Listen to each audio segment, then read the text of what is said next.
Hi ಎಲ್ರಿಗೂ ನಮಸ್ಕಾರ. ನೀವು ಆಲ್ರೆಡಿ ತಮ್ಲೈನ್ ನೋಡ್ದಾಗೆ ನೆನ್ನೆ ದಿನ ಎಪಿಸೋಡ್ ಕೂಡ ನೋಡ್ದಾಗೆ ಮಿಡ್ ವೀಕ್ ಎಲಿಮಿನೇಷನ್ ಅಂತ ಹೇಳ್ಬಿಟ್ಟು ನಡೀತಾ ಇತ್ತು. ಅದರಲ್ಲಿ ಎಲ್ಲರೂ ಕೂಡ ಶಾಕ್ ಆದರು, ಮತ್ತು ಟ್ವಿಸ್ಟ್ ಕೂಡ ಬಿಗ್ ಬಾಸ್ ಕಡೆಯಿಂದ ಚೆನ್ನಾಗೇ ಕೊಟ್ಟರು ಅಂತಲೇ ಹೇಳ್ಬೋದು. ಎಲ್ರಿಗೂ ಕೂಡ ಟಾಂಗ್ ಕೊಟ್ಟರು ಅಂತಲೇ ಹೇಳ್ಬೋದು. ಮಿಡ್ ವೀಕ್ ಎಲಿಮಿನೇಷನ್ ಅಂತ ಹೇಳ್ಬಿಟ್ಟು ರಾತ್ರಿ 1:30 ಟೈಮಲ್ಲಿ ಎಲ್ಲರೂ ಕೂಡ ಕರೆ ತಂದು ಇಲ್ಲಿ ಎಲ್ಲರೂ ಕೂಡ ಶೇಪ್ ಆದರು ಅಂತಲೇ ಹೇಳ್ಬೋದು. ಮೊದಲಿಗೆ ತ್ರಿವಿಕ್ರಮ್, ಉಗ್ರ ಮಂಜು, ರಜತ್, ಮೋಕ್ಷಿತಾ, ಧನರಾಜ್ ಮತ್ತು ಹನುಮಂತು ಒಂದು ಕಡೆ ನಿಂತಿದ್ರು. ಅವರು ಮಿಡ್ ವೀಕ್ ಎಲಿಮಿನೇಷನಿಂದ ತಪ್ಪಿಸ್ಕೊಂಡಿದ್ರು. ಮತ್ತು ಒಂದು ಕಡೆ ಧನರಾಜ್ ಅವರು ಕೂಡ ಹೊರಗಡೆ ಬಂದಿದ್ದಾರೆ ಅಂತ ಹೇಳ್ಬಿಟ್ಟು ಹೇಳಿದ್ದಾರೆ. ಸೊ ಯಾಕಂದರೆ ಟಾಸ್ಕಲ್ಲಿ ಮಿರರಲ್ಲಿ ನೋಡಿಕೊಂಡು ಆ ಟಾಸ್ಕನ್ನು, ಆ ಪಜಲ್ಸ್ ಗೇಮನ್ನು ಆಡಿದ್ದಾರೆ ಅಂತ ಹೇಳ್ಬಿಟ್ಟು ಒಂದು ಕಡೆ ಹೇಳ್ತಾ ಇದ್ದಾರೆ. ಸೊ ಬಿಗ್ ಬಾಸ್ ಕಡೆಯಿಂದ ಇನ್ನೂ ಏನು ಸುದ್ದಿ ಹರಡಿಲ್ಲ. ಸೊ ಬಿಗ್ ಬಾಸ್ ಕಡೆಯಿಂದ ಏನು ಬಂದಿದೆ, ಇದಕ್ಕೆ ಉತ್ತರ ಏನು ಬಂದಿದೆ, ಏನು ಹೇಳಿದ್ದಾರೆ ಧನರಾಜ್ಗೆ ಅಂತ ಹೇಳ್ಬಿಟ್ಟು ಗೊತ್ತಿಲ್ಲ. ಧನರಾಜ್ ಅವರು ಕೂಡ ತುಂಬಾ ಸಾರಿ ಕೇಳ್ತಿದ್ದಾರೆ. ಸೊ ತಪ್ಪಾಯಿತು, ನಡೆದಿದ್ದೇನೋ ನಿಜ, ಮಿರರಲ್ಲಿ ನೋಡಿಕೊಂಡು ಮಾಡಿದ್ದೇನೋ ನಿಜ, ಆದರೆ ಏನು ಗೊತ್ತಿರಲಿಲ್ಲ ಅಂತ ಹೇಳ್ಬಿಟ್ಟು ಬಿಗ್ ಬಾಸ್ ಕಡೆಯಿಂದನೂ ತಪ್ಪಾಗಿದೆ. ಅಲ್ಲಿ ಮಿರರಲ್ಲಿ ನೋಡಿಕೊಂಡು ಮಾಡ್ತಾರೆ, ಒಂದು ನಿಯತ್ತು ಯಾವ ಥರ ಆಡ್ತಾರೆ ಅನ್ನೋದು ಕೂಡ ಪರೀಕ್ಷೆನೂ ಮಾಡಿರ್ಬೋದು ಬಿಗ್ ಬಾಸ್ ಕಡೆಯಿಂದ. ಸೊ ಯಾವ ಥರ ಏನು ಅಂತ ಹೇಳ್ಬಿಟ್ಟು ಅದು ಕೂಡ ಒಂದು ಕಡೆ ನೋಡ್ಬೋದು. ಇನ್ನೊಂದು ಕಡೆ ಉಸ್ತುವಾರಿ ನೋಡೋದಾದರೆ, ಮೊದಲು ರಜತ್ ಅವರು ಉಸ್ತುವಾರಿ ತಗೊಂಡಿದ್ರು ಕ್ಯಾಪ್ಟನ್ ಆಗಿದ್ದಾಗ, ಅವರು ಕೂಡ ಒಂದಷ್ಟು ಮಿಸ್ಟೇಕನ್ನು ಮಾಡಿದರು. ಸೊ ಹನುಮಂತ್ ಅವರು ಉಸ್ತುವಾರಿ ಮಾಡ್ಕೊಂಡಿದ್ದಾಗ ಅವರು ಕೂಡ ನೋಡಿಲ್ಲ. ಸೊ ಎಲ್ಲರೂ ಕೂಡ ತಪ್ಪು ಮಾಡ್ತಾರೆ. ಸೊ ಎಲ್ಲರೂ ಕೂಡ ತಪ್ಪು ಮಾಡುವಾಗ ಇದೇನು ತಪ್ಪಲ್ಲ ಅನಿಸುತ್ತೆ. ಸೊ ನಿಮ್ಮ ಪ್ರಕಾರ ಏನನ್ಸುತ್ತೆ ಅಂತ ಹೇಳ್ಬಿಟ್ಟು ಕಮೆಂಟ್ ಮೂಲಕ ತಿಳಿಸಿ. ಸೊ ಗೊತ್ತೋ ಗೊತ್ತಿಲ್ಲದೇನೋ ಈ ಥರ ನಡೆದಿರುತ್ತೆ. ಸೊ ಯಾಕಂದರೆ ಧನರಾಜ್ ಜಾಗದಲ್ಲಿ ಬೇರೆ ಸ್ಪರ್ಧಿಗಳು ಇದ್ದಿದ್ರು ಕೂಡ ಈ ಥರನೇ ಮಾಡ್ತಿದ್ರು. ಸೊ ಯಾರು ಕೂಡ ಸುಮ್ಮನೆ ಇರಲ್ಲ. ಸೊ ಇಂಥ ಟೈಮಲ್ಲಿ ವಿನ್ ಅಂತ ಬಂದಾಗ, ಆಟ ಅಂತ ಬಂದಾಗ ವಿನ್ ಆಗೋದು ಮುಖ್ಯ. ಸೊ ವಿನ್ ಆಗೋದು ಮುಖ್ಯ ಅಂತಾಗ ನಿಯತ್ತು ಕೂಡ ಇರಬೇಕು. ಸೊ ಆಟದ ರೂಲ್ಸ್ ಇದ್ದಿದ್ದು ಯಾವುದೇ ಮಿರರಲ್ಲಿ ನೋಡದೆ, ಅಂದರೆ ಕಣ್ಣಿಂದ ನೋಡಬಾರ್ದು, ನೋಡದೆ ಇಲ್ಲಿ ಟಾಸ್ಕನ್ನು ಆಟ ಆಡಬೇಕು ಅಂತ ಬಂದಾಗ ನೋಡದೆ ಆಟ ಆಡಬೇಕಿತ್ತು ಧನರಾಜ್ ಅವರು. ಆದರೆ ವಿನ್ನರ್ ಅಂತ ಬಂದಾಗ ಏನೋ ಒಂದು ಸಿಕ್ಕಿದಾಗ ಆ ಥರ ರೂಲ್ಸ್ ಅಂತ ಬಂದಾಗ ರೂಲ್ಸನ್ನು ಪಾಲಿಸಲಿಲ್ಲ. ಹಾಗೆ ಉಸ್ತುವಾರಿ ಕೂಡ ನೋಡ್ಕೊಂಡಿಲ್ಲ.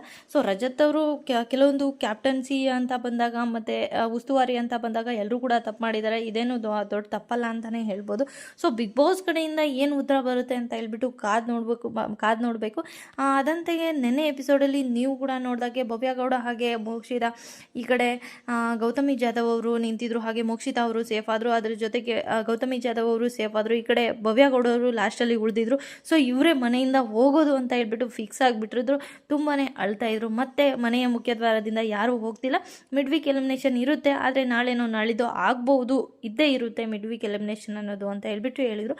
ಸೊ ಇವತ್ತಿನ ಒಂದು ಪ್ರೋಮೋದಲ್ಲಿ ನೋಡೋದಾದರೆ ಧನರಾಜ್ ಅವರು ತುಂಬಾ ಅಳ್ತಾ ಇದ್ದಾರೆ. ಸೊ ಯಾಕಪ್ಪ ಈ ತಪ್ಪು ಮಾಡಿಬಿಟ್ಟೆ, ನಾನು ಗೊತ್ತಿದ್ದು ಈ ಥರ ತಪ್ಪು ಮಾಡಬಾರ್ದಾಯ್ತು. ಅಂದರೆ ಟಾಸ್ಕ್ನ ರೂಲ್ಸ್ ಬಂದುಬಿಟ್ಟು ಟಾಸ್ಕ್ನ ಯಾವ ಥರ ಆಡಬೇಕು ನೋಡದೆ, ಒಂದು ಕಣ್ಣಿಂದ ನೋಡದೆ ಆ ಟಾಸ್ಕನ್ನು ಆಡಬೇಕು, ಪಜಲ್ಸ್ ಗೇಮನ್ನು ಆಡಬೇಕು ಅಂತ ಇತ್ತು.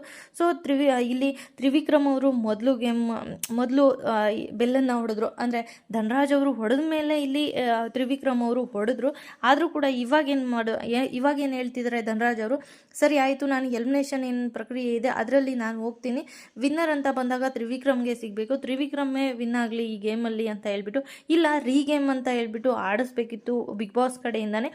ಏನಾಗುತ್ತೋ ಏನೋ ಅಂತ ಹೇಳ್ಬಿಟ್ಟು ಕಾದು ನೋಡಬೇಕು ಅಂತಲೇ ಹೇಳ್ಬೋದು. ಸೊ ನಿಮ್ಮ ಪ್ರಕಾರ ಏನು ಅನಿಸುತ್ತೆ ಅಂತ ಹೇಳ್ಬಿಟ್ಟು ಕಮೆಂಟ್ ಮೂಲಕ ತಿಳಿಸಿ. ಹಾಗೆ ತಪ್ಪು ಮಾಡದೇ ಇರೋರು ಯಾರೂ ಇಲ್ಲ ಬಿಗ್ ಬಾಸ್ ಮನೆಯಲ್ಲಿ. ತಪ್ಪು ಅಂತ ಹುಡ್ಕೋಕೆ ಹೋದಾಗ ಎಲ್ಲರೂ ಕೂಡ ತಪ್ಪು ಮಾಡ್ತಾರೆ. ಆದರೆ ರೂಲ್ಸ್ ಅಂತ ಬಂದಾಗ ಆ ಥರ ಮಾಡಬಾರ್ದಿತ್ತು. ಉಸ್ತುವಾರಿ ಕೂಡ ನೋಡ್ಕೊಂಡಿಲ್ಲ. ಸೊ ಉಸ್ತುವಾರಿಗಳು ಕೂಡ ಸುಮಾರು ವಾರದಿಂದ ರಜತ್ ಅವರು ಕೂಡ ತಪ್ಪು ಮಾಡಿದ್ದಾರೆ. ಗೊತ್ತಿಲ್ಲದೇನೋ ಈ ಥರ ಆಗಿದೆ.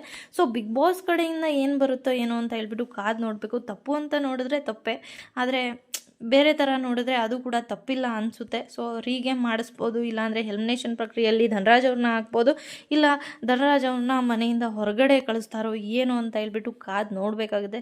ಸೊ ನಿಮ್ಮ ಪ್ರಕಾರ ಏನನ್ಸುತ್ತೆ ಅಂತ ಹೇಳ್ಬಿಟ್ಟು ಕಮೆಂಟ್ ಮೂಲಕ ತಿಳಿಸಿ. ಸೊ ಯಾರೆಲ್ಲ ಇನ್ನೂ ಸಬ್ಸ್ಕ್ರೈಬ್ ಮಾಡ್ಕೊಳ್ದೆ ನೋಡ್ತಿದ್ರಾ, ಬೇಗ ಸಬ್ಸ್ಕ್ರೈಬ್ ಮಾಡ್ಕೊಳ್ಳಿ. ಇನ್ನೂ ಹೆಚ್ಚಿನ ವೀಡಿಯೋಸ್ಗಳು ಬರ್ತಾನೆ ಇರುತ್ತೆ, ತಪ್ಪದೆ ನೋಡಿ.